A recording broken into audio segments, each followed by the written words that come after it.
Jonestown, the Manson family, Branch Davidian, all names of cults we associate with horrendous crimes committed by their seemingly brainwashed members.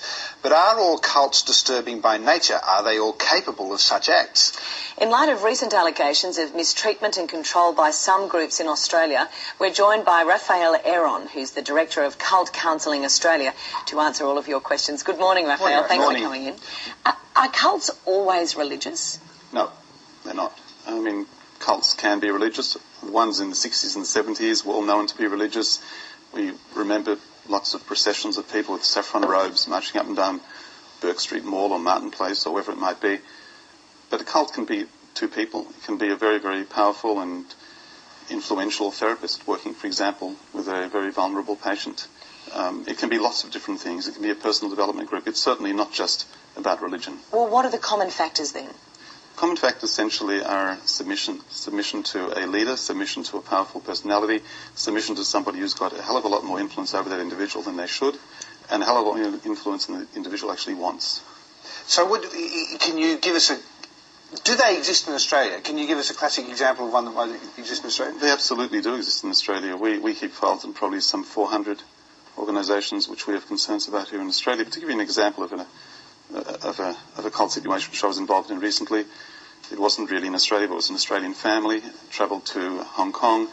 The woman, who was a very, very good mother and a good person, a career person as well, had three young daughters. In Hong Kong, she got caught up with a particular man who had a rather strange blend of meditation, yoga, and all sorts of alternative therapies.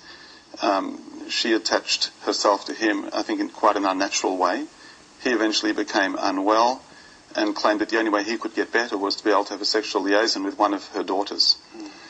Now, here you've got a mother who's a perfectly groomed and well-presented, intelligent woman who has brought her children up with morals and standards which are really next to none.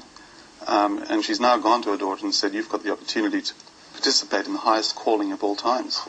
The daughter eventually had a mental breakdown. What changes then in someone? What takes someone from being an otherwise upstanding pillar of the community to someone who then falls under the control of someone else?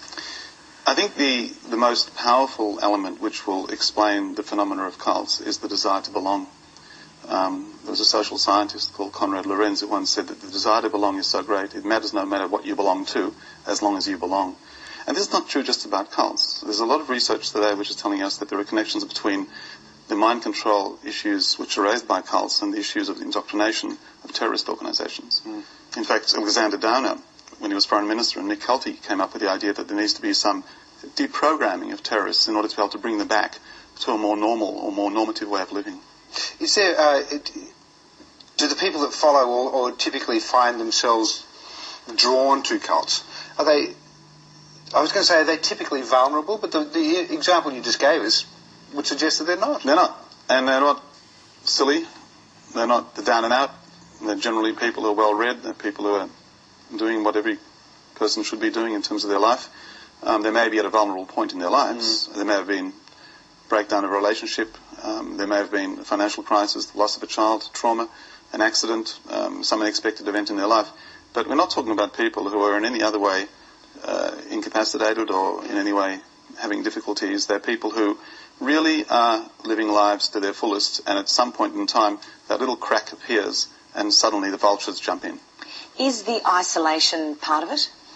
A lot of the cults work in isolation because they tend to create a new group mentality. People who join cults eventually become adopted by the cult as part of a new family, and they leave behind their biological family.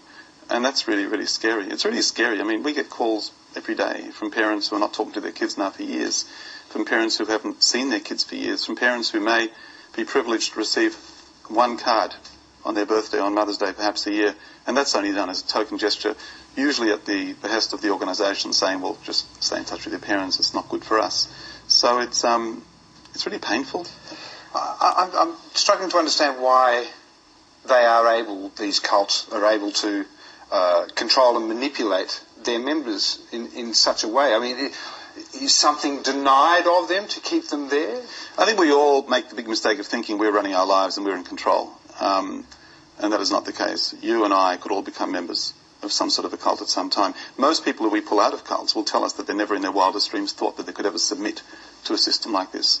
Most families that we deal with are absolutely really up in arms about the fact that this has happened, and they are forced to recognise that all of them are vulnerable. And there is, as I said, within us a weakness. There is within us some sort of a frailty. And it's only a question of being able to find that and enter that part of the individual, and you're all theirs. Mm-hmm. So we shouldn't think for a moment this is not relevant to the man in the street. Okay, so for a family sitting at home, for parents watching who are worried about their children who have become obsessive in a particular area or have met a new group of friends and suddenly it's all about them, how do they know when it takes that dangerous turn? I think one of the most important issues about cults, and it's one of the things that differentiates cults from religions, is the fact that cults bring about, I suppose, what's been termed personality change. When people stop using their mind, when people lose their sense of humour, when they start looking different, when they start having different ideas about life, things altogether become a major problem. And I think parents sort of need to be vigilant about that. This is not just about taking up another course at uni or doing another course at TAFE. This is about becoming a different person. And I think as parents we're afraid to acknowledge that and afraid to recognise that. We put it down to all sorts of other different types of ideas or different conditions or different syndromes. But the reality is it is an identifiable condition, and it can be seen.